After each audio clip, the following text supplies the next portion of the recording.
Coming up on Look Today. Well, the death of a Glens Falls man has been ruled as a homicide. I've got details. And we've got an update on the PFOA contamination in the Hoosick Falls area.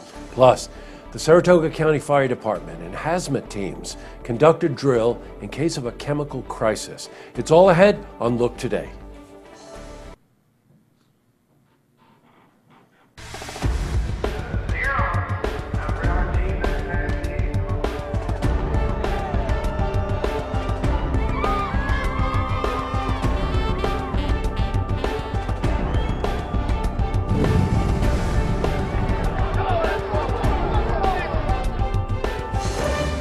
Welcome everyone, I'm Jay Hood Jackson and this is Look Today. Tonight's program, I sit down with Justin Fisher and Tim Keir. They are two youth pastors and they're here to talk about an upcoming drive to distribute school supplies for children in need. I also sit down with John Bratt. He's the Vice President of B&N Communications in Glens Falls. He's here to talk about GE's program to get kids involved in cultural events happening this summer in our area. Plus, we have your weather for the Tri-North counties. But first, these headline stories. Well, in our lead story, what was believed to be a death caused by medical problems has now been ruled as a homicide. Kevin Jenks was found dead Thursday afternoon in his home on Dix Avenue in Glens Falls. Autopsies revealed that his death was in fact a homicide. Now, suspicions were raised when Kevin didn't go to work on Thursday, and his car was found missing. Well, a couple of arrests have been made. Kevin Chapman and Robert Henry of Herkimer County have been arraigned. Now, those who knew the victim said that Kevin was a very generous and caring man.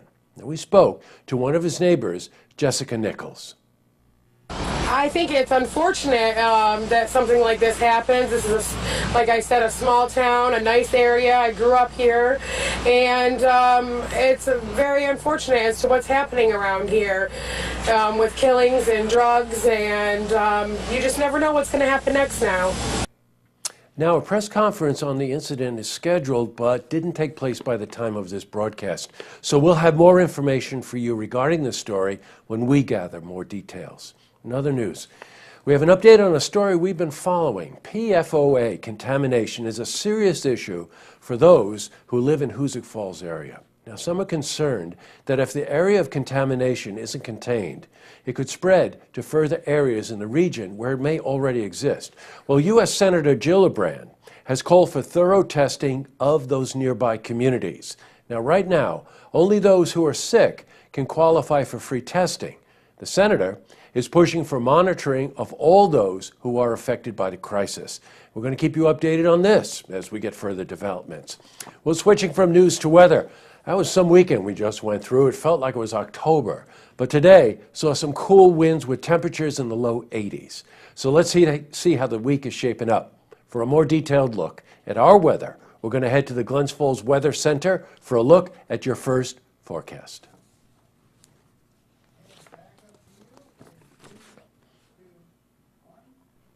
Back to the news. Well, here's a story for you. The Saratoga Fire Department and hazmat teams performed a drill operation on Saturday. Now, the operation involves stabilizing a 150-pound cylinder of chlorine. Now, in these circumstances, a business that utilizes mass amounts of chemicals would not be able to safely contain them if they were to leak. And that's where the Saratoga County hazmat team comes in. Well, we spoke to the chief of the Saratoga hazmat team, Mike Orfero, about the drill. Our response team from the hazmat team in Saratoga Springs Fire Department, which is the fire district, went in, had to perform a rescue of a person who was down, and now they went in to stop the leak by putting a chlorine aid kit, cylinder kit that goes over the top of the cylinder to stop it from leaking. Well, let's face it, in this day and age, these drills are particularly important. Up next, I sit down with Justin Fisher and Tim Keir. They're two youth pastors in the area. They're here to talk about an upcoming drive to distribute school supplies for children in need. Plus, I also sit down with John Bratt. He's the Vice President of B&N Communications in Glens Falls. He's here to talk about GE's program to get kids involved in cultural events happening this summer. But first, if you see news happening, you want to share a story idea, how about join us for an interview? Give us a call on the hotline. The number is 798-8000. No problem. Well, that's all the time we have for this edition of Look Today. Well, I've got some lookouts for tonight. First, those 200 tickets we had for the Saratoga County Fair went in 1 week. So I want to thank all of you for going to us on Facebook or wherever that stuff is and applying for the tickets and picking them up. Have a great time at the fair. Second thing is, my wife and I were in Ticonderoga this weekend, and we went into the Hancock House. Now, as you're coming into Ticonderoga, there's this beautiful monument, and then there's this replica of the John Hancock House from Boston, right down to the crown moldings and everything. It's really a beautiful place. They've got an event coming up this Saturday, the 16th, and we've invited them down here to talk about it. And last but not least, I ran into a friend of mine, Diane Cervelli, this morning. Diane, by the way, worked here at Look TV for many years and was a great ally and friend.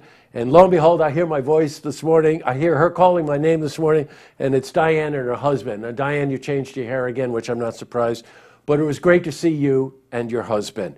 All right, tonight on Look TV, it's Beyond the Headlines and episodes of Tracks. And don't forget, tune in tomorrow night for the stories that matter to you. Good night, everyone.